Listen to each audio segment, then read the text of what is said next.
ஆண்டவர் அருமையாய் குட்டி பால்ராஜ் பேர் ஆலன் ரைட். ஆலனுக்கு நல்ல ஒரு பிறந்த நாளை கர்த்தர் கட்டளையிட்டார். அதற்காக நான் தேவனை ஸ்தோத்திரிக்கின்றேன். அருமையான பாடலோடு தேவனுக்கு நன்றி சொன்ன மகள் ஹெப்சிபா அவர்களையும் கர்த்தர் ஆசீர்வதிப்பாராக. சகோதரி அவர்கள் சொன்ன சாட்சி நிச்சயமாக அவர்களுடைய அந்த சகோதரிக்காக ஜெபித்து கொள்ளும்படி உங்களை அன்போடு கேட்டுக்கொள்கின்றேன்.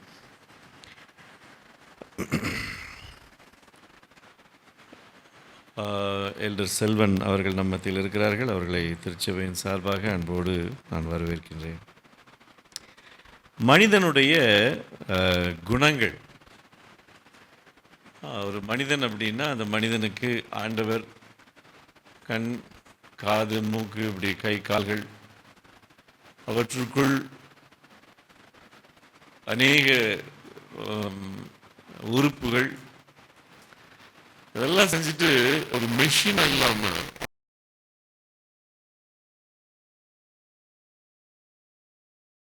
என்றால் என்ன? பொதுவாக குணங்கள்னா என்ன? Characters, human characters. குணம் ஒரு மனிதனை பார்க்கும் பொழுது நம்ம என்ன சொல்லுவோம், இவர் பெருமை மிகுந்தவர் அப்படிம்போம், ரொம்ப பெருமையாக பேசிக்குவான் அப்படின்னு சொல்லுவோம். சில நேரங்களில் சில நபர்களை பார்த்தா நம்ம சொல்லுவோம் ரொம்ப நல்லவருங்க, தங்கமான மனுஷன். இது எதை சொல்லுது? ஃபஸ்ட்டு என்னது? பெருமை. இரண்டாவது ரொம்ப நல்லவர் அப்படின்னு.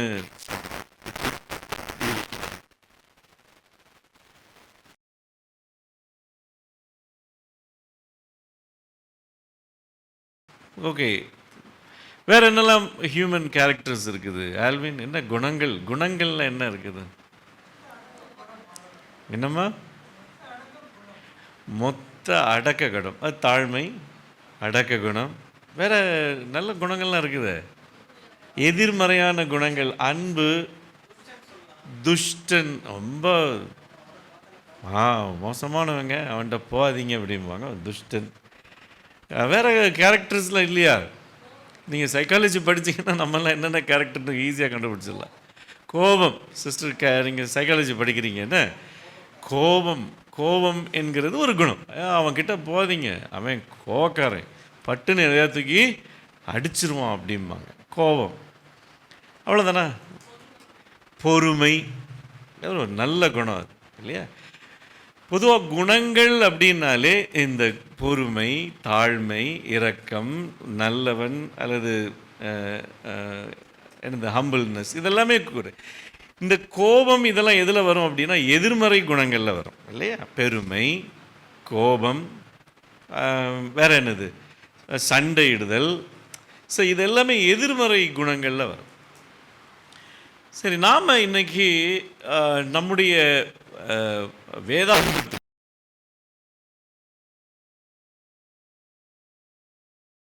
எப்படி நம்ம இப்போது காய்ச்சல் அப்படின்னா நம்ம போய் என்ன செய்கிறோம், டோலோ 650 போடுறோம். அன்னைக்கு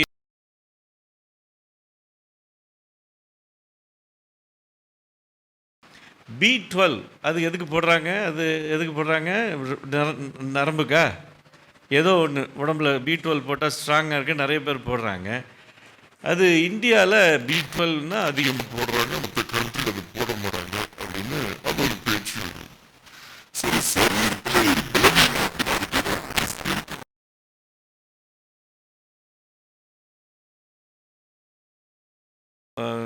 வேறு ஏதாவது டயரியாவா? அதுக்கு ஒரு மெடிசன் இருக்குது.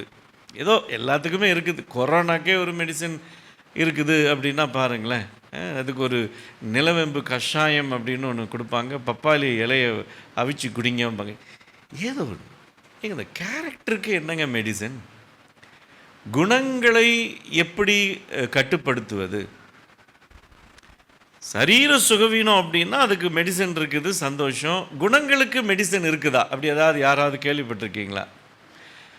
ஒரு சகோதரன் 23 வயது அவருக்கு. அவர் பார்த்தீங்க அப்படின்னா அவருடைய தன்மையே மாறிடுச்சு. அவனுடைய குடும்பத்தார் என்ன செய்கிறாங்க, ரொம்ப வருத்தப்பட்டு அவனை கொண்டு போய் ஒரு சைக்காட்ரிஸ்ட்டை விடுறாங்க. அப்போ அவன் வந்து ஒரு காலத்தில் ஒரு யூத்து பாஸ்டராக அவன் இருந்தவன். அவனுடைய 17 இயர்ஸ்லேயே சர்ச்சில் அவ்வளோ ஆக்டிவாக ப்ரீச் பண்ணவன். 23 வயசில் அவனுக்கு பயங்கர டிப்ரெஷன். எனக்கு என்ன செய்யன்னு தெரியல. அவனை கொண்டு போய் ஒரு சைக்காட்ரிஸ்ட்டை விடுறாங்க. அந்த மனநல மருத்துவர் சொல்கிறாரு, நீ வந்து என்னைக்கு கல்யாணம் கட்டின அப்படின்னு கேட்டார். உன்னுடைய கல்யாண வாழ்க்கையில் அவன் அழகாக சொல்லிட்டு வரான், நாங்கள் ஹனிமூன்லேயே ஒருத்தரை அடிச்சுக்கிட்டோம் அப்படின்னா. அப்புறம் அவங்க நாட்கள் ஒரு 6 மாதம் அடிதடியிலே கழிந்தது. இவனுடைய லைஃப் அப்படியே மாறி போச்சு. அவனுடைய குணங்கள் அப்படியே மாறி போச்சு. நல்ல குணங்கள் எதிர்மறை குணங்களாக போயிடுச்சு. அப்போ அந்த சைக்காட்ரிஸ்ட் அவர் என்ன சொல்கிறார் அப்படின்னா, அவனுடைய காரியங்கள் எல்லாம் கேட்டுட்டு அவனுக்கு மெடிசன் கொடுக்குறாரு.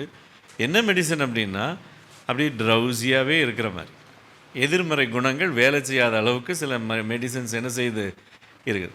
பட் அது கம்ப்ளீட்டாக ஒரு மனுஷனை குணப்படுத்துதா அப்படின்னா இல்லை. அப்போ இந்த உலகத்தில் யோசித்து பாருங்கள், எவ்வளோ மக்கள் எவ்வளோ விதமான பாதிப்புகளால் இருக்கிறாங்க. எல்லாருமே சைக்காலஜி படிக்க முடியாது, எல்லாருக்கும் அந்த வாய்ப்பு இல்லை.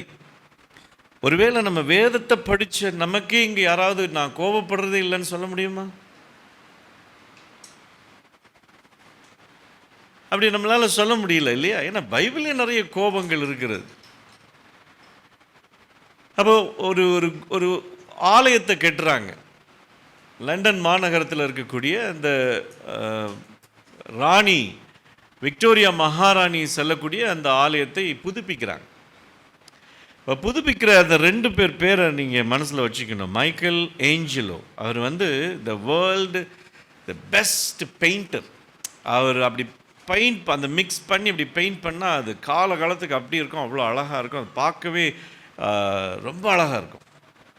இன்னொருத்தர் ஆர்கிடெக்ட், அவர் யாருன்னா ரொஃபியால், ROPHIAL, ரொஃபில். ஓகே, அவர் வந்து பயங்கர ஒரு ஆர்கிடெக்ட். அவர் என்ன செய்வார்னா, ஃபஸ்ட்டு அவருடைய வேலை, ஆர்கிடெக்டுடைய வேலை என்ன அப்படின்னா, அந்த ஒவ்வொரு நிலைகளையும், அந்த பில்லர்ஸ், அந்த டிசைன்ஸ் எல்லாத்தையுமே அழகாக வடிவமைத்து கொண்டே செல்லணும். பழைய ஒரு கட்டடம், அதை மறுபடியும் புதுப்பிக்கிறாங்க. அப்போது இவருடைய வேலை மிக பிரதானம். ஏஞ்சலோ என்ன செய்கிறார் அப்படின்னா, மைக்கேல் ஏஞ்சலோ அவர் என்ன செய்கிறாருன்னா, இந்த வேர்ல்டு பெஸ்ட் பெயிண்டர். 2 பேருமே இந்த வேர்ல்டு பெஸ்ட் கொண்டு வந்து இறக்கியிருக்காங்க அவங்க டீமை. இப்போ அந்த ஆர்கிடெக்ட் என்ன செய்கிறார் அப்படின்னா, எல்லாத்தையும் அழகாக வடிவமைச்சிட்டு போகிறாரு. அதுக்கு பின்னாடி வரக்கூடிய மைக்கேல் ஏஞ்சலோ என்ன சொல்கிறாரு, ஒருவேளை இவங்க 2 பேருமே என்ன செய்யணும் அப்படின்னா, மீட் பண்ணிக்கணும். இவங்க 2 பேருமே டிஸ்கஸ் பண்ணிக்கணும். நீங்கள் இப்படி இந்த ஒரு மெட்டீரியல் அதில் யூஸ் பண்ணுங்க, அப்போ நான் அந்த பெயிண்ட்டை யூஸ் பண்ண நல்லா இருக்கும். நான் 2 பேருமே பேச மாட்டாங்களாம். அவங்க பல மாதங்களாக, வருஷங்களாக 2 பேருமே விரோதிகள். அவங்க 2 பேருக்குமே இந்த ப்ரொஃபஷ்னல் ஈகோ, நான் தான் பெரியவன்.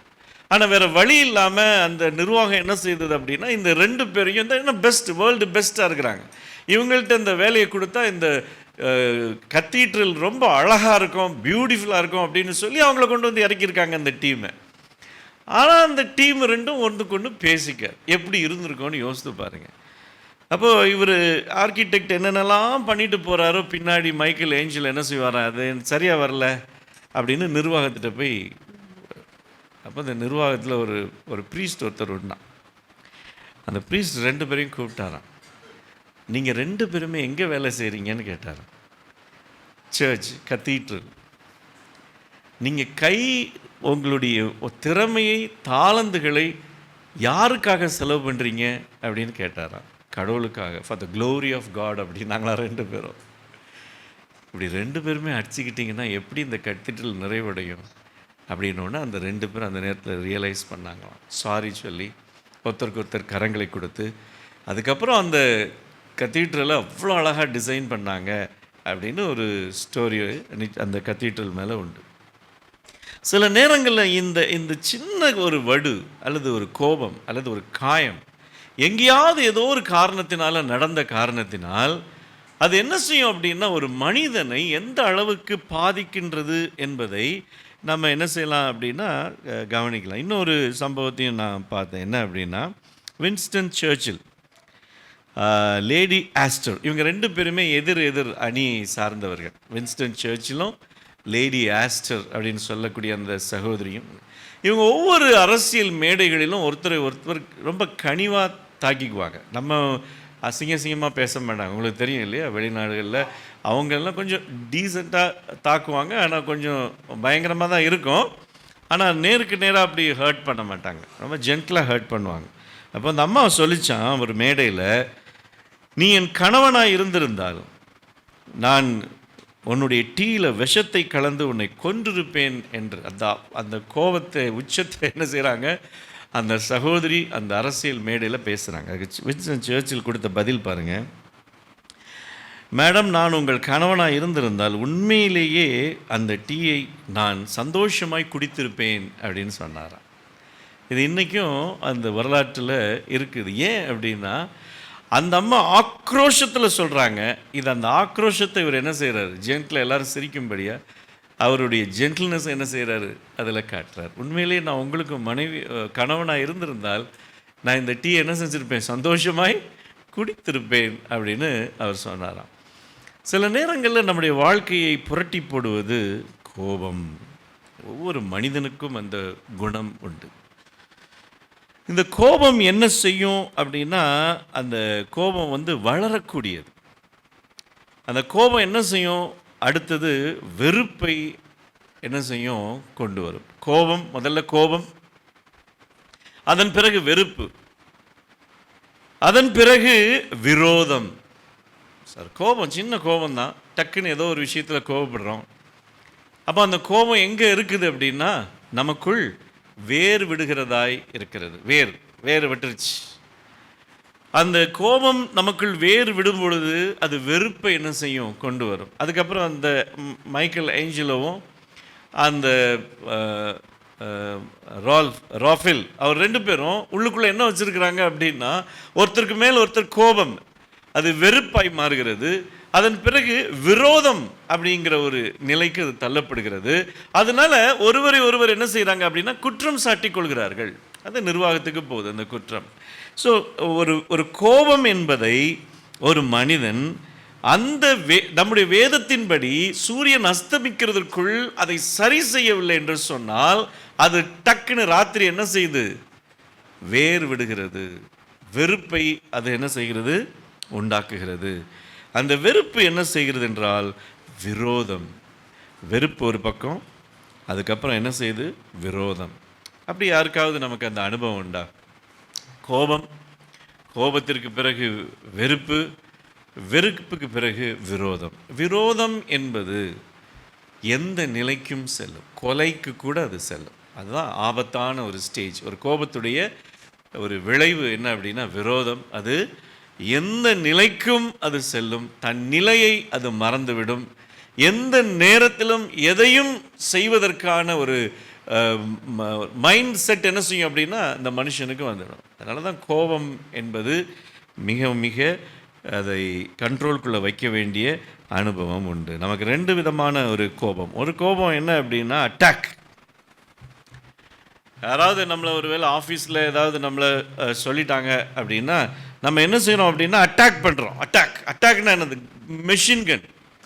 இந்த மெஷின் கன் என்ன செய்யும் அப்படின்னா டன்னு சுட்டு தள்ளிடும். அந்த மெஷின் கன் போல கோபத்தை என்ன செய்வாங்க அப்படின்னா ஆத்திரத்தோடு அவங்க என்ன செய்வாங்க, என்னென்னலாம் அந்த நாட்களில் நடந்ததோ, அந்த ஆஃபீஸில் நடந்ததோ, தனக்கு எதிராக ஒரு மனுஷன் என்னெல்லாம் செயல்பட்டானோ அதை எல்லாத்தையும் சொல்லி, அந்த மனுஷன் சொன்ன ரகசியங்களையும் சொல்லி எப்படிலாம். இன்னொன்று என்ன தெரியுமா, அமைதி. நீங்கள் இந்த அட்டாக் பண்ணுறான் பாருங்கள், இந்த மிஷின் கன்னை வச்சு அவனை கூட நம்பிடலாமா? இந்த அமைதியாக இருக்கான் பாருங்கள், அவன் இறங்கி போகும்போது உங்கள் கார் டோரை பட்டார்னு அடைப்பான், பேசவே மாட்டான். நீ கோபமாக இருக்கியான்னா இல்லையேம்பா. கோபத்தின் பாவனை அவன் முகத்திலே என்ன செய்யாது, இருக்காது. ஆனால் அவனுடைய செயலில் நீங்கள் காட்டலாம். ஒரு கமிட்டியில் உட்காந்துருக்கும்போது உங்களுக்காக என்ன செய்வாங்க அப்படின்னா நிறைய பேர் பேசுவாங்க.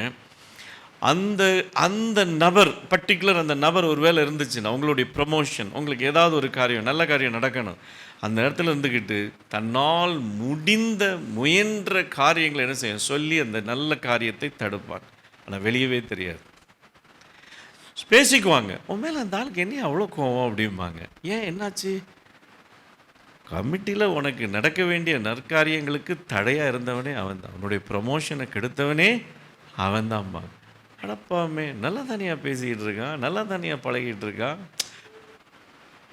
இந்த 2 விதமாக இந்த கோபத்தை என்ன செய்கிறாங்க, பிரிக்கிறாங்க. கோபம் என்பது ஒரு மனுஷன் மடமடன்னு பேசிடுவான், ஆனால் அவனை என்ன செஞ்சிடலாம், சமாதானப்படுத்திடலாம். ஆனால் என்றைக்குமே மனசுக்குள்ளேயே வச்சுக்கிட்டு இருக்கிற அந்த கோபம் எப்படிப்பட்டது அப்படின்னா, அதுக்கு ஒரு எப்படிப்பட்டது அப்படிங்கிறதுக்கு ஒரு அடையாளம் என்ன அப்படின்னா, போர்க்கிபாயின் அப்படின்னா என்னது? தமிழில் வேண்டாம். அது என்னமோ வருது ஒரு வார்த்தை. போர்க்கிபாயின் முள்ளாக இருக்கக்கூடிய ஒரு மிருகம் அப்படின்னு வச்சுக்குவோமா. கடைசி வார்த்தை அது நம்மளை காயப்படுத்துகிற மாதிரி இருக்குது. அது என்ன செய்யும் அப்படின்னா, அன்பினால் அப்படிப்பட்டவர்களை நீங்கள் நெருங்க முடியாதாம். அந்த போர்க்கிபாயின் அப்படிங்கிற அந்த கோபத்தை உடையவர்கள் நீங்கள் அவங்கள்ட்ட போய் அன்பினால் நெருங்கினீங்கன்னா சட்டன் என்ன செய்வாங்க, அந்த முள்ளையெல்லாம் என்ன செஞ்சுருவாங்க, நம்ம மேலே செலுத்திடுவாங்க. ரொம்ப கேர்ஃபுல்லாக ஹேண்டில் பண்ணணுமா. அவங்களால மன்னிக்கவே முடியாத ஒரு தன்மைக்கு என்ன செஞ்சுருவாங்க, மாறிடுவாங்க. மன்னிக்க முடியாது. சில நேரங்களில் நம்ம சொல்லுவோம் இல்லையா, நான் மன்னிப்பேன் ஆனால் மறக்க மாட்டேன் அப்படின்னு சொல்லுவோம். ஸோ அந்த மாதிரி சில கேரக்டர்கள் நான் செய்வது தான் சரி என்று சொல்வார்களே தவிர, எத்தனை பேர் நீங்கள் செய்வது தவறு என்று சுட்டி காட்டினாலும் அவர்கள் என்ன செய்ய மாட்டாங்க, அதை ஏற்றுக்கொள்ளவே மாட்டார்கள். அதனால தான் ஒரு சில கேரக்டர்ஸ் போர்க்கிபாயின். ஒரு சகோதரர், ஒரு பெரியவர், அவருக்கு மைக் டெப்போ அப்படின்னு சொல்லக்கூடிய ஒரு மனிதர். அவர் பார்த்தீங்க அப்படின்னா ரொம்ப சோஷியல் சர்வீஸ், எல்லாருக்கும் உதவி செய்வார். அவருடைய சுய சரிதையில் அவர் கடைசியாக எழுதும்போது என்ன சொல்லி அவருடைய பர்சனல் லைஃப்பை பற்றி எழுதும்போது அவர் சொல்கிறாரு, என்னுடைய தகப்பனாரிடத்தில் நான் பேசி 70 வருடங்கள் ஆகிறதா. அல்ல நீண்ட ஆயுசில் அவர் மரிக்கும்போது அவரை குறித்து எழுதப்பட்ட காரியம், தகப்பனாரிடத்தில் 70 வயசு வரைக்கும் நான் பேசலை. அப்போ எத்தனை வருஷங்க அவர் தகப்பனார் கூட இருந்திருப்பார்? மிஞ்சி போனால் அவர் 80 செத்துருப்பாருன்னா அவர் 70 செத்துருப்பாருன்னு வைங்களேன். எங்க சின்ன வயசுலேயே ஒரு மனுஷன் ஒரு தகப்பனை பகைக்கிறது. அப்போ அவர் எழுதி வச்சாராம், என்னுடைய தகப்பனாரிடத்தில் நான் கேட்ட பல காரியங்களுக்கு அவர் எனக்கு செய்யாத காரணத்தினாலே நான் கல்லறை செல்லும் வரை என் தகப்பனிடத்தில் பேச மாட்டேன் அப்படின்னாராம். மைக் டெப்போ அப்படின்னு சொல்லக்கூடிய ஒரு பெரிய சோஷியல் சர்வீஸ் செய்யக்கூடிய ஒரு மனிதன். இவர் என்னத்துக்கு சோஷியல் சர்வீஸ் செஞ்சுருப்பாருன்னு நீங்கள் யோசித்து பாருங்கள். தன்னுடைய சொந்த தகப்பனிடத்திலே பேசாத ஒரு மனிதன், தன்னுடைய கல்லறை செல்லும் வரை நான் அவரிடத்தில் பேச மாட்டேன் என்று சபதம் எடுத்த ஒரு மனிதன். ஆனால் இவர் வேர்ல்டு சோஷியல் ஒர்க்கராக கருதப்படுகிறார். அப்படிப்பட்ட சில குணங்களும் என்ன செய்கிறது, இருக்கிறது என்பதை நாம் நன்றாக அறிய வேண்டும். முதல்ல கோபத்தை ஏற்படுத்தும் போது காயம் அல்லது வடு என்ன செய்கிறது, ஒரு மனிதனுடைய உள்ளத்தில் வருகிறது. அது என்ன செய்யுது அப்படின்னா, அந்த சீட் ஆஃப் ஆங்கர், அவங்களுக்குள்ள ஒரு வெறுப்பை வளர்த்து, அது விரோதத்தை வளர்த்து, அது என்ன செய்யுமா, அதனுடைய கனி எப்படி இருக்குமா, கசப்பான ஒரு கனியை அது தரும். ஒரு மனிதனுக்குள் ஏற்படுகின்ற ஒரு கோபம், அதன் விளைவு கசப்பான ஒரு கனியை தரும். கசப்பான கனி அப்படின்னா என்ன, அந்த குணம் எப்படி மாறி அதனுடைய மண், கனி, இலை, அதனுடைய பட்டைகள், அதனுடைய வேர் முதற்கொண்டு கசப்பின் தன்மையால் என்ன செய்யுமா, மாறிடுமா. கம்ப்ளீட் கேரக்டர்ஸ், இது மனுஷனுடைய ஒரு கேரக்டர் எப்படி மாறுது அப்படின்னா, கோபம் என்பது நல்லா யோசித்துப்பாங்க. நம்ம இப்போ சாப்பிட்றோம், நமக்குள்ளே ஏதாவது மெஷின் இருக்குதா, வேலை செய்கிறதுக்கு ரைஸ் மில்லில் கொண்டு போய் ரைஸ் அரைக்கிறோம், ரைஸு என்ன செய்கிறோம், பவுடர் ஆக்குறோம். அதுக்கு நமக்கு நல்லா தெரியும், அங்கே ஒரு அப்படி திருக்கிற மாதிரி ஒரு மெட்டல் இருக்கிறது, அங்கே கோதுமையை அது உள்ளே விட்டாங்கன்னா அது அப்படி பவுடராக்கி தருகிறது.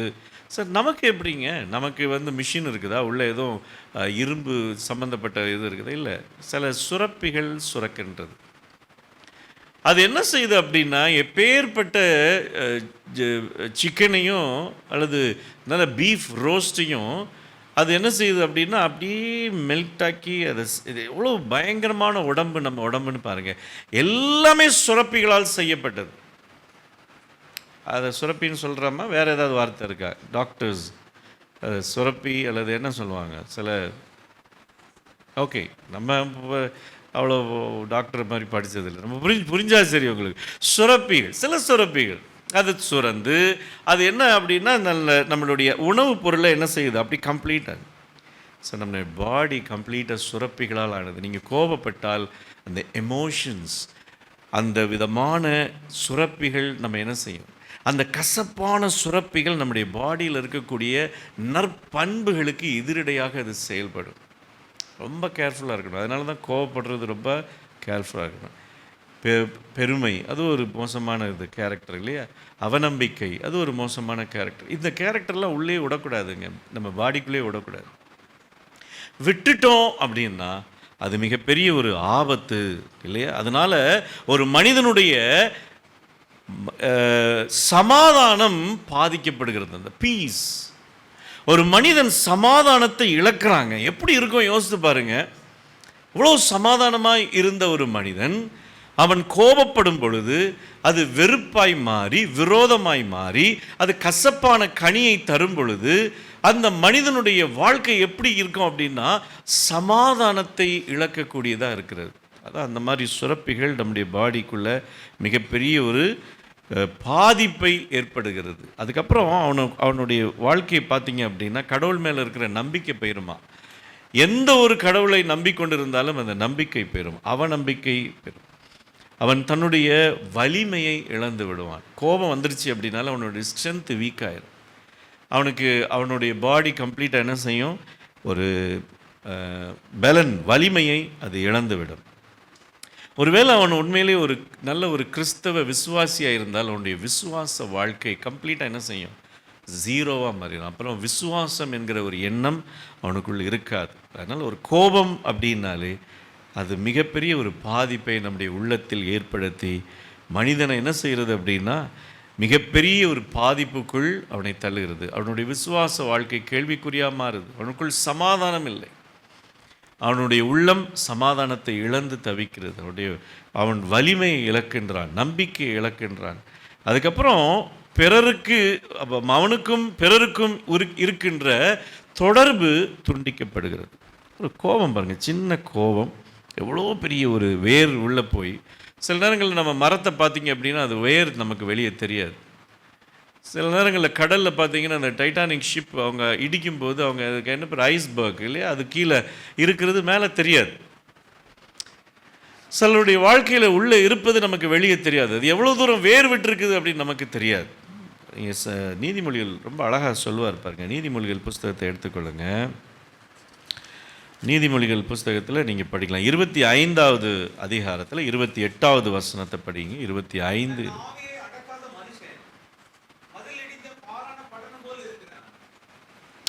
தன் ஆவியை அடக்காத மனுஷன் மதில் இடிந்து பாழான பட்டணம் எப்படி இருக்கும் யோசித்து பாருங்கள். ஒரு பட்டணம் அப்படின்னா அதுக்கு ஒரு கோட்டை இருக்கணும், அதுக்கு ஒரு என்ட்ரன்ஸ் இருக்கணும். நம்ம ஆவில் பட்டணத்தை குறித்து நல்லா படித்தோம் ஒரு காலத்தில். எல்லாருக்கும் பைபிள் அந்த பட்டணம் தெரியும். அதை யோவாப்பு ஆட்டும்போது உள்ளே இருக்கிற அந்த சகோதரி ஞானமாய் பேசி அந்த கோட்டையை பாதுகாப்பாங்க. அப்போ அவங்கள பாதுகாத்தது அந்த வாசல், அந்த கோட்டையினுடைய அரண், அதோடைய பாதுகாப்பு அம்சம். அந்த கோட்டையில் உள்ள மக்களை பாதுகாத்தது. மதிலிடிந்த ஒரு பட்டணம் எப்படி இருக்கும்? யோவாப்பு அப்போவே உள்ளே போய் இருந்திருப்பான். அதுக்குள்ளே யாரும் என்ன செய்ய முடியாது, உயிரோடு இருக்க முடியாது. யோசித்து பாருங்க. ஒரு கோபம் என்கிறது ஒரு எமோஷனல் ஒரு வீக்னஸ். அவனுடைய தேவையில்லாத சம்பவங்கள் அவனுக்குள்ள என்ன செய்கிறது, நுழைகிறது. சமாதானத்தை இழக்கிறான். எப்படி இருக்கும்? அந்த கோபம் என்பது அவ்வளோ பொல்லாதது. அவனுடைய செல்ஃப் கண்ட்ரோல், தன்னுடைய கட்டுப்பாட்டை அவன் இழக்கிறானா இல்லையா? நானே நிறைய தடவை கோபப்பட்டிருக்கேங்க. இந்த காரில் வரும்போது எனக்கு அவ்வளோ டென்ஷன் ஆகும். சில நேரம் வழியே விடலை அப்படின்னா அந்த கோபத்தை எதில் காட்டுவோம் அப்படின்னா ஹார்னில் காட்டுவோம். ஹார்ன் எவ்வளோ தூரம் அடிக்க முடியுமோ அந்த இதில் காட்டுவோம் இல்லையா? அடுத்தது எதில் காட்டுவோன்னா ஆக்சிலேட்டரில் காட்டுவோம். ஜாஷுவா அப்படிலாம் கோபப்பட்டிருக்கீங்களா நீங்கள்? இல்லை என்ன ஆமாம், ஆக்சிலேட்டரில் காட்டும். அப்படி ரிங்னு போகிறது, அப்படி போய் அந்த கோபத்தை வெளிப்படுத்துறது இல்லையா. கோபத்தோடு எழுந்தவன் நஷ்டத்தோடு உட்காருகிறான் அப்படிம்பாங்க. அந்த கோபத்தை நம்ம என்ன செய்கிறோம் அப்படின்னா ஆக்சிலேட்டரில் காட்டுவோம், ஹார்னில் காட்டுவோம். அப்படி இல்லைன்னா கண்ணாடியை இறக்கி ஒரு வார்த்தை அப்படி சொன்னால், ஒரு பொன் மொழி பேசினாதான் அப்படின்னு ஒரு சந்தோஷம். ஆனால் அந்த உடம்புக்குள்ளே எவ்வளோ மாற்றங்களை அது உண்டாக்கியிருக்கோம் தெரியுமா? அந்த கொஞ்ச நேர கோபம் நம்முடைய சரீரத்தை எவ்வளோ பலவீனப்படுத்திடும்.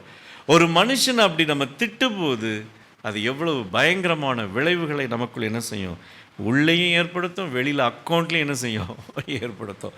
ரொம்ப கேர்ஃபுல்லாக இருக்கணும். 12வது அதிகாரம் 6வது வசனம், நீதிமொழிகள் 12:16. நீதிமொழிகள் 12:16.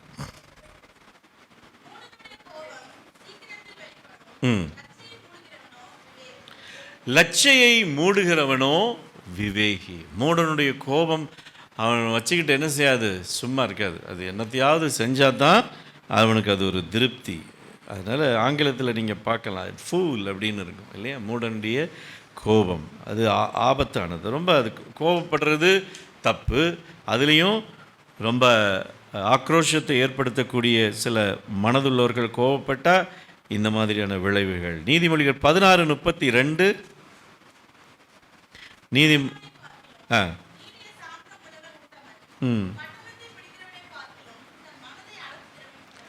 சாந்தம், அப்படி கோபத்துக்கு ஜஸ்ட் ஆப்போசிட் சாந்தம். சாந்த மனமுள்ளவர்கள்.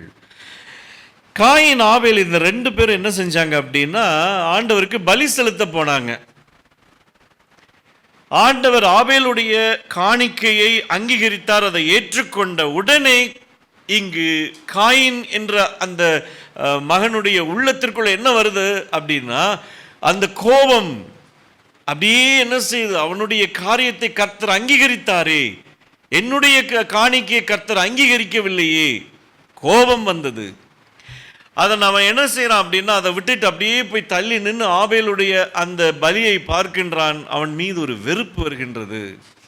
அந்த வெறுப்பு வந்த உடனே அவன் என்ன செய்கின்றான், தன்னுடைய ஆயுதத்தை, அது கத்தியோ கல்லோ என்னத்தையோ எடுத்து அவன் என்ன செய்யறான், அவனை கொலை செய்கின்றான். எவ்வளோ பயங்கரமானது பாருங்க. ஒரு மனுஷனுக்கு கோபம் வரும் பொழுது அடுத்ததாக பின்னாடி என்ன வருது, வெறுப்பு வருது. அதன் பின்ன என்ன வருது, விரோதம் வருது. அதன் பின் அவனுடைய சாபம் அவனுடைய சமாதானத்தை இழக்கின்றது. பயங்கரமான எக்ஸாம்பிள்ஸ் நமக்கு வேதாகமத்தில் கொடுக்கப்பட்டிருக்குது இல்லையா. நீங்கள் 1 பேதுரு புஸ்தகத்தில் 1வது அதிகாரம் 19வது வசனத்தை நீங்கள் வாசிச்சிங்கன்னா நம்ம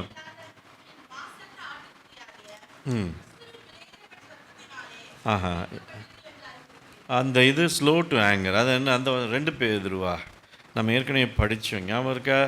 நீங்கள் பேசுகிறதற்கு தாமதமாயும் கேட்கிறதற்கு 2 பேதுரு படிங்க. 2 பேதுரு 1:19 நினைக்கிறேன். சாரி, யாக்கோபு 1:19. சரி. ஏமா ஏற்கனவே நம்ம படித்தோம், டக்குன்னு நம்ம மைண்டில் வந்துச்சு. ஆனால் அது பேதுருன்னு நினச்சேன். யாக்கோபில் அழகாக சொல்கிறாரு பாருங்க. நீங்கள் என்ன செய்யணும் அப்படின்னா பேசுகிறதற்கு பொறுமையா, எல்லார் பேசுவதையும் கேள், சிலரிடம் மட்டுமே பேச்சு கொடு. இது நம்ம தமிழில் ஒரு சொல் உண்டு. எல்லார் பேசுவதையும் எல்லாரும் கேட்குறாங்களா. இன்னும் ஒரு அருமையான ஒரு இது நான் எடுத்து வச்சுருந்தேன், அதை தேடினா ரொம்ப நேரம் ஆகும். ஒரு அநேக புஸ்தகங்களை படிக்கிறவனுக்கு அந்த புஸ்தகம் என்ன சொல்லுமா, வாயை மூடு, ஷட் யுவர் மவுத் அப்படின்னு சொல்லுமா.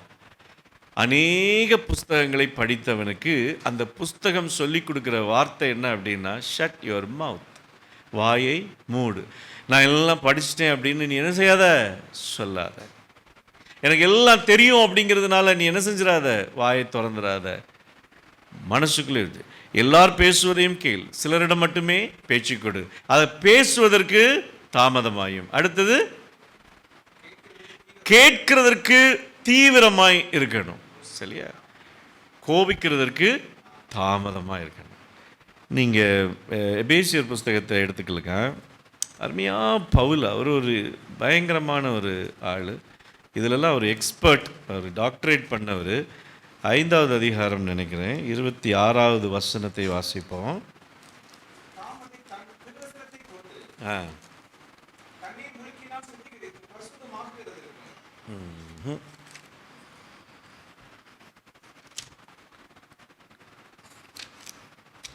நல்ல அருமையான ஒரு வசனம். எபேசியர்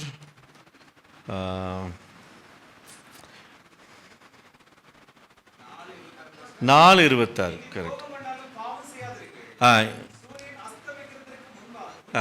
ரைட். சூரியன் அஸ்தமிக்கிறதற்கு முன்பாக உங்களுடைய எரிச்சல் தனியே கிடையாது. ரொம்ப பயங்கரமானது. ஏன் அப்படின்னா நம்முடைய கோபம் அது அடுத்த ஸ்டெப்புக்கு போகிறதுக்கு முன்னாடி நம்ம பாடியை உடனே சரி பண்ணிட்டோம் அப்படின்னா, நம்ம இமோஷன்ஸ் நம்ம உணர்வுகளை உடனே தடுத்து நிறுத்திட்டோம் அப்படின்னா அது அடுத்த ஸ்டெப்புக்கு போகுது. அடுத்த ஸ்டெப்புக்கு போச்சுன்னா பாடியில் மிகப்பெரிய கெமிக்கல் சேஞ்சஸ் என்ன செய்யும் ஏற்படும். அநேக வியாதிகளுக்கு நம்முடைய கோபம் தான் காரணம் என்று அநேக சைக்காட்ரிஸ்ட் என்ன செய்கிறாங்க சொல்கிறாங்க. நிறைய மருத்துவ ஆலோசனைகள் என்ன கொடுக்குறாங்க அப்படின்னா, நம்முடைய வியாதிகளுக்கு காரணம் என்ன அப்படின்னு சொன்னால் நம்முடைய கோபம். நம்முடைய கோபம் என்ன செய்கிறது அப்படின்னா நம்முடைய உடலில் மிகப்பெரிய ஒரு ஆபத்தான காரியங்களை என்ன செய்கிறது அது ஏற்படுத்துகிறது. அதனால தான் அழகாக சொல்கிறார், நீங்கள் கோபம் கொண்டாலும் பாவம் செய்யாதிருங்கள். ஏன் அப்படின்னா கோபத்தின் விளைவு பாவம், அது பரிதாபம், அது பயங்கரம். கோபத்தோடு நீங்கள் என்ன செய்ய முடியாது. ஹோலியும் ஹேட் எப்படி இருக்கணும், ரெண்டு ஹெச் வச்சுக்காங்க. ஹோலி அண்ட் ஹேட்டுன்னு வச்சுக்கோங்க. ஹேட்டு இது ரெண்டும் ஒன்றுக்கு ஒன்று ஒத்து போகுமா? கோபமும் பரிசுத்தமும் ஒன்றுக்கு ஒன்று ஒத்து போகுமா? இது ரெண்டும் ஒத்து போகாது. அதனால் கோபமும் ஆண்டவருடைய பிள்ளைகளுக்கு நமக்கு என்ன செய்யக்கூடாது, வரக்கூடாது. கோபம் வந்துருச்சு அப்படின்னாலே உள்ளே யார் வந்துடுவா? நல்லா யோசித்து பாருங்கள். இப்போ எனக்கு செல்வன் அவர்கள் மீது ஒரு கோபம் இருக்குது. சகோதரர் செல்வத்துக்கும் எனக்கும் என்றைக்கும் நடந்த ஒரு பிரச்சனையினால ஒரு கோபம் இருக்கிறது. நான் அவர் மேலே ஒரு கோபத்தில் இருக்கிறேன். அப்போ நான் என்ன செய்கிறேன் அப்படின்னா, ஒன்று குத்தகைக்கோ இல்லை பெர்மனெண்ட்டாவோ ஒரு ஃபேக்ட்ரி என்ன செஞ்சுட்டேன், என் மனசுக்குள்ளே கட்டியாச்சு. இப்போ அந்த ஃபேக்ட்ரிக்குள்ளே நிறைய பேர் வேலை செய்கிறாங்க, கொத்து வேலை செய்கிறாங்க, இடிக்கிறாங்க, உடைக்கிறாங்க, பற்ற வைக்கிறாங்க, நிறைய பேர் வேலை செஞ்சுக்கிட்டே இருக்கிறாங்க. என் ஃபேக்ட்ரிக்குள்ளே வேலை நடந்துக்கிட்டு இருக்கு. அந்த வேலை என்ன செய்யும் அப்படின்னா, நான் என்ன செய்ய, அந்த பிசாசுக்கு இடம் கொடாதிருங்கள் பவுலர் சொல்கிறது காரணம் தான். உன் மனசுக்குள்ளே என்ன செய்யாத, ஃபேக்ட்ரியை உண்டு பண்ணாத. இன்றைக்கி நிறைய பேர் ஃபேக்ட்ரியோடு சுற்றிக்கிட்டு இருக்கோம். எங்கள் அப்பாட்ட பேச மாட்டேன், சந்தோஷம். எங்கள் அம்மாட்ட பேச மாட்டேன், ரொம்ப சந்தோஷம். எங்கள் சகோதரர்களுக்கும் எனக்கும் ஒத்தே வராதுங்க. அதுக்கப்புறம் சொல்லுவாங்க, வேலை செய்கிற இடத்துல அவர்கிட்ட பேச மாட்டேன், இவர்கிட்ட பேச மாட்டேன், இவர்கிட்ட அத்தைகிட்ட பேச மாட்டேன், மாமாட்ட பேச மாட்டேன். ஐயோ, இந்த ஃபேக்ட்ரியை தூக்கிக்கிட்ட எத்தனை பேர் எவ்வளோ வேதனையோடு சுற்றிக்கிட்டு இருக்காங்க தெரியுமா அந்த உலகத்தில். உள்ள வேலை நடந்துக்கிட்டே இருக்கு, டங்கு டங்கு டங்கு டங்கு டங்கு டங்கு டங்கு டங்குன்னு. பிசாசு உள்ள ஃபேக்ட்ரிக்குள்ளே அவன் தான் ஓனர் ஆஃப் த ஃபேக்ட்ரி. அவன் தான் இயக்குறான், நம்ம செயல்படுறோம். இது எப்படி இருக்கும் யோசித்து பாருங்க. அதான் ஆண்டவர் சொல்கிறார், பிசாசுக்கு இடம் கொடாதிருங்கள். பவுலர் மூலமாக ரொம்ப அழகாக சொல்கிறார். அடுத்தது பாருங்க, 30வது வசனத்திலிருந்து படிங்க. அன்றியும் நீங்கள் மீட்கப்படும் நாளுக்கென்று முத்திரையாய் பெற்ற தேவனுடைய பரிசுத்த ஆவியை துக்கப்படுத்தாதிருங்கள். ஆக யார் ஆளுகை செய்யணும் நம்ம இதயத்துக்குள்ள? பரிசுத்த ஆவி தான் அங்கே வேலை செய்யணும். பரிசுத்த ஆவி தான் உள்ள இருக்கணும். பரிசுத்த ஆவி இருந்தால் தான் நமக்கு தற்பெருமை வராது, வீணான குழப்பங்கள், சண்டைகள், பேதங்கள், பெருமைகள் இதெல்லாம் வராது. ஏன்னா அவருடைய ஃபேக்ட்ரி நம்ம எல்லாருமே. நம்முடைய சரீரம் படைக்கப்பட்டது பரிசுத்த ஆவியானவர் செயல்படுத்துவதற்கு. அவர் செயல்பட்டார் அப்படின்னா humbleness, sorry, thank you, God bless you, இதுதான் வரும் நம்ம வாயிலிருந்து வரும். அப்போ அப்படிப்பட்ட ஒரு ஃபேக்டரியாக நம்ம இருக்கிறோமா, இல்லை விரோதத்தை சுமந்து கொண்டு செல்கின்றோமா? அந்த விரோதம் என்ன செய்யும் தெரியுமா? அது இலை, கனி, வேர் எல்லாம் கசப்பாக மாறும். நானும் சகோதரர் செல்வமும் தான் பேச மாட்டோம். கொஞ்ச நேரத்தில் பார்த்தீங்கன்னா அவர் மனைவி என்கிட்ட பேச மாட்டாங்க, அவர் பிள்ளைகள் என்கிட்ட பேசாது, அவர் வீட்டுக்கே நான் போக முடியாத சூழ்நிலை வந்துடும். மாறுதா இல்லையா? இதான் ஆண்டவர் அழகா சொல்றாரு, அன்றியும் நீங்கள் மீட்கப்படும் நாளுக்கென்று முத்திரையாக பெற்ற தேவனுடைய பரிசுத்த ஆவியை துக்கப்படுத்தி கொண்டிருக்கிறோம். ஏன் அப்படின்னா, நம்ம உள்ளுக்குள்ள பரிசுத்த ஆவியானவரை விரட்டிட்டோம், பிசாசுக்கு இடம் கொடுத்துருக்கிறோம். இந்த வசனத்தை நீங்க அப்படியே படிச்சு பாருங்க. பிசாசுக்கு இடம் கொடாமல் இருங்கன்னா கொடுத்துட்டோம், இல்லைன்னு நம்மளால இப்ப சொல்ல முடியல. எங்கேயாவது ஒரு விரோதம் இருந்துகிட்டு இருக்கு, யார்கிட்டயாவது ஒரு விரோதம் இருந்துகிட்டே இருக்குது. அது ஒருவேளை கூட பிறந்தவங்களா இருக்கலாம், அல்லது சொந்த பந்தமாக இருக்கலாம், வேலை செய்கிறவங்களா இருக்கலாம். எங்கேயோ இடத்துல அவனை கண்டா எனக்கு பிடிக்காது, அப்போ உள்ள tongue tongue tongue tongue factory உள்ள என்ன செய்யுது, வேலை நடந்துக்கிட்டு இருக்கு. அவனை கண்டா திரும்பிக்கிறது, அவனை கண்டா பேசுறது இல்லை. அப்போ அந்த ஃபேக்ட்ரி உள்ள ஓடிக்கிட்டு இருக்குது, பரிசுத்த ஆவிக்கு இடம் இல்லை. அப்படின்னா அவர் சொல்கிறாரு, சகலவித கசப்பும் கோபமும் மூர்க்கமும் கூக்குரலும் தூஷணமும் மற்ற எந்த துர்குணமும் இருக்குது. உங்களுக்கு இல்லைன்னு சொல்லலை, இருக்குது. 1 by 1 அப்படியே ரிமூவ் பண்ணுங்க, ஒன்று டெலீட் பண்ணுங்க, ஒன்றா டெலீட் பண்ணுங்க. ஆண்டவர் சொல்றார், எல்லாம் இருக்குது. சகலவித கசப்பு இருக்குதுங்க, கோபம் இருக்குதுங்க, மூர்க்கம் இருக்குது, கூக்குரல் இருக்குது, அதுக்கு நிறைய வழி இருக்குது. கூக்குரலுக்கு சோஷியல் மீடியான்னு. தூஷணம் இருக்குது, அதுக்கு நிறைய வழி இருக்குது சோஷியல் மீடியான்னு. மற்ற எந்த துர்குணமும் உங்களை விட்டு நீங்க கடவுது. ஒருவருக்கு ஒருவர் தயவாயும் மன உருக்கமாயும் இருந்து கிறிஸ்துவுக்குள் தேவன் உங்களுக்கு மன்னித்தது போல நீங்களும் ஒருவருக்கு ஒருவர் மன்னியுங்கள், வியாதிகள் வராது. மன்னிக்கிற ஒரு தன்மை இருக்கு பாருங்க, அது அப்புறம் அந்த மாதிரி ஒரு சுரப்பிகள் நம்ம உள்ளத்தில் சுரக்கும். மன்னிச்சிட்டோம், க்ளோஸ் பண்ணிட்டோங்க ஃபேக்ட்ரியை. குத்தகைக்கு வந்தான், உட்காந்துட்டான் பெர்மனெண்ட்டாக, போக மாட்டேன்னு கேஸை போடுறான், நான் போகவே மாட்டேங்கிறான். அது ஒரு 20 வருஷமாக போய் இன்னைக்கு தாங்க ஜெயிச்சேன், இன்னைக்கு தாங்க தீர்ப்பு வந்துச்சு, விரட்டிட்டேங்க பிசாசை அப்படின்னு நம்மளால் சொல்ல முடியுமா? யோசித்து பாருங்க. மன்னிப்பு என்பது அவ்வளோ பெரிய மருந்துங்க. மன்னிக்கிறவன் மெடிக்கல் ஷாப் பக்கத்துலேயே போக மாட்டான், டாக்டர்ஸுங்களுக்கு வேலை இல்லை. மன்னிக்கிற குணம் உள்ளவன் ஆரோக்கியமாக இருப்பான். அவனுக்குள் இருக்கக்கூடிய அந்த சாந்த குணம் அவனை என்ன செய்யும், அவனை அழகுபடுத்தும் இல்லையா? நஹோமின்னு அம்மா வருவாங்க இல்லையா, நஹோமி. அந்த அம்மா என்ன செய்வாங்க அப்படின்னா, பிள்ளைகளோடு வெளியே போவாங்க. அதுக்கப்புறம் அந்த பெத்லேஹேம் தெருவில் அவங்க வரும் பொழுது என்ன நடக்கும், எருசலேமின் தெருவிலையே பெத்லேஹேமின் தெருவிலையே அவங்க வரும் பொழுது ஒருத்தங்க கேட்பாங்க. மேபி ரூத் புஸ்தகத்தில் நீங்கள் படிக்கலாம், முதல் அதிகாரத்தில். நஹோமி அப்படின்னா அவங்க அதுக்கு பேர் என்ன அப்படின்னா ப்ளசன்ட். அவ்வளோ அழகான ஒரு பேர், ஒரு சந்தோஷம், ஒரு மகிழ்ச்சி. அந்த சகோதரி எல்லாவற்றையும் இழந்து விட்டு, தன்னுடைய பிள்ளைகள் 2 பேர், கணவன் இழந்து விட்டு அந்த தெருவில் வரும்பொழுது எல்லாருமே நஹோமி எப்படி இருக்கிற, ஹவ் ஆர் யூ அப்படின்னு கேட்பாங்க. அந்த சகோதரி ஒரு வார்த்தை சொல்லுவாங்க. என்ன சொல்லுவாங்க? என்னை நஹோமி என்று சொல்லாதே, மாறாள் என்று சொல்லுங்கள், சர்வ வல்லவர் எனக்கு மிக. இப்போ யார் மேலே அந்த அம்மா கோபமாக இருக்கு? கடவுள் மேலே கோபமாக இருக்கு. சர்வ வல்லவர் எனக்கு கசப்பை கட்டளையிட்டார். கர்த்தருடைய பிள்ளைகளாகி நீங்களும் நானும் சகலவித கசப்பு, துர்குணம், இந்த காரியங்கள் எல்லாத்தையும் என்ன செஞ்சிடணும் அப்படின்னா தூக்கி எறிந்து விட்டு, கர்த்தர் நமக்கு வைத்திருக்கின்ற அழகான வாழ்க்கை, அந்த வாழ்க்கை எதை நோக்கி அப்படின்னா நித்தியத்திற்கென்று பயணம், நித்தியத்திற்கென்று பயணம். நல்ல நம்ம படம், ஒரு வெண்ணங்கி, ஒரு பொன்மூடி, ஒரு வாத்தியம், ஒரு மேல் வீடு, ஒரு ஜெயக்கோடி, ஓயா இன்பம் என குண்டு மோட்சத்தில். அப்போ பூமியில் சண்டைகள், வேதனைகள், மூர்க்கங்கள், இப்படி தான் நம்ம பாடணும். நம்ம அப்படி பாடவே கூடாது, அங்கே போய் தான் பாடணும். இங்கே எல்லாத்தையும் வச்சுக்கிட்டு ஒரு வெண்ணங்கி, ஒரு பொன்மூடி, எப்படி பாடுறது? தவறான பாட்டெல்லாம் இருக்குது இல்லையா? ஆண்டவருடைய பிள்ளைகள், ஒருவேளை நம்ம யாராவது இன்னைக்கு நான் தகப்பன்ட்டு பேசி எனக்கு 10 வருஷம் ஆகுது அப்படின்னா, அந்த ஃபேக்ட்ரியை கொஞ்சம் என்ன செய்யுங்க, கொஞ்சம் கேர் எடுங்க. என்னுடைய சகோதரிகிட்ட பேசி எனக்கு ஒரு சில வெறுப்புகள், ஒரு சில பிரச்சனைகள், நான் அவள்கிட்ட பேசுறதில்லை அப்படின்னா உள்ளுக்குள்ளே வேலை நடந்துக்கிட்டு இருக்குன்னு அர்த்தம். என்னுடைய பக்கத்து வீட்டு நெய்பர்ஸ், அவங்கள்ட்டெல்லாம் நான் பேசுறதில்லை, எனக்கு அடிக்கடி கோபம் வருது, எனக்கு கோபம் வரும்போது என்னால் கட்டுப்படுத்த முடியல. அதான் நான் சொன்னேன், 2 விதமான கோபம். ஒன்று பட்டன்னு பேசுறது, அதாவது சரியாயிரும். அது எமோஷ்னல்.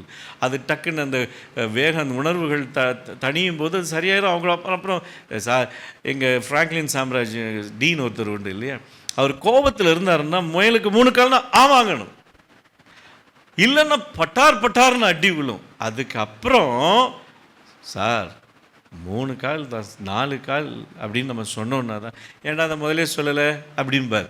அதாவது பரவாயில்ல, ஆனால் கோபத்தோடு இருக்கும் பொழுது நம்ம என்ன செஞ்சிட முடியாது, பேசிட முடியாது. கோபம் என்பது மிகப்பெரிய விரோதி. அது நம்முடைய வாழ்க்கை என்ன செஞ்சிடும், அழித்து விடும். நம்ம சில நேரங்களில் நம்ம நினைக்கிறோம் இவங்கள்ட்டெல்லாம் கோய்தாரு இல்லையே. நீங்கள் கிரிக்கெட் மேட்ச் பாருங்கள், அந்த கிரிக்கெட் மேட்ச்சில் அந்த பாகிஸ்தானை ஒரு பால் அவன் அடிச்சிட்டான்னா நம்ம இந்தியர்கள் முகத்தை பார்த்தீங்கன்னா உள்ளுக்குள்ள அப்போ எவ்வளோ சேஞ்சஸ் ஏற்படுங்க. யோசித்து பாருங்க. நம்ம தேசம் முதற்கொண்டு நம்ம என்ன செய்யறோம், ஒரு மேட்ச், ஒரு நாடு கோபம், இந்த நாட்டை கண்டா எனக்கு பிடிக்காது. நாடு உங்களுக்கு என்ன செஞ்சிச்சு பர்சனலாக, ஒன்றுமே செய்யலை, ஆனால் பிடிக்க விரோதம் உள்ள வளர்ந்துக்கிட்டே இருக்குது பாருங்க இல்லையா. சில நேரங்களில் சில குடும்பங்களை நமக்கு பிடிக்காது, சில தாளந்துகளை நமக்கு பிடிக்காது. இது என்ன கொட்டடிச்சுக்கிட்டே இருக்கான் அப்படிம்பாங்க, பார்த்துருக்கீங்களா. நிறைய காரியங்கள் நம்ம வாழ்க்கையில், நிறைய காரியங்களை நம்ம யோசிக்கணும், சிந்திக்கணும். ஆண்டவர் அழகாக நமக்கு பவுலார் மூலமாக சொல்லக்கூடிய வார்த்தைகள் என்ன அப்படின்னா, நீங்கள் கோபம் கொண்டாலும் பாவம் செய்யாதிருங்க. இதுதான் நம்ம ஸ்லோகன். நம்ம மனசுக்குள்ளே இந்த சரீரத்துக்கு அதுதான் உரம், அதுதான் சாப்பாடு. அதனால நீங்கள் உள்ள இருக்கிற ஃபேக்ட்ரியை தயவு செய்து நல்ல ஒரு ஆளை வச்சு மூட பாருங்க. அந்த ஃபேக்ட்ரி இருந்துச்சு அப்படின்னா காலகாலத்துக்கு அது நம்முடைய சரீரத்தை கெடுத்துரும், அதனுடைய சுற்றுப்புற சூழலை கெடுத்துரும் இல்லையா. நம்ம சில உர ஃபேக்ட்ரி அல்லது சாய ஃபேக்ட்ரி இருந்துச்சுன்னா நம்ம போய் கவர்மெண்ட்டை கம்ப்ளைண்ட் பண்ணி என்ன செய்யணும், ஏங்க தண்ணி பாதிக்குதுங்க, சுற்றுச்சூழல் பாதிக்குதுங்க அப்படின்னு மூடுறோம். நமக்குள்ளே உட்காந்துக்கிட்டு இருக்கிற ஃபேக்ட்ரியை நம்மளால் மூட முடியல. மூடணும், முயற்சி எடுக்கணும். அதுக்கு ஆண்டவர் உதவி செய்கிறார்.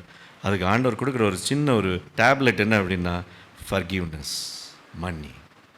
நீ ஒருத்தரை மன்னிச்ச அப்படின்னா ஆண்டவருக்குரிய சந்தோஷம், பரலோகத்துக்குரிய சந்தோஷம் எவ்வளோ பயங்கரமாக இருக்கும். இன்றைக்கி இந்த உலகத்திலே ஒரு எக்ஸாம்பிளாக இருக்க வேண்டிய ஒரு நாம இன்றைக்கி அப்படி இருக்கிறோமா? நல்லா யோசித்து பாருங்கள்.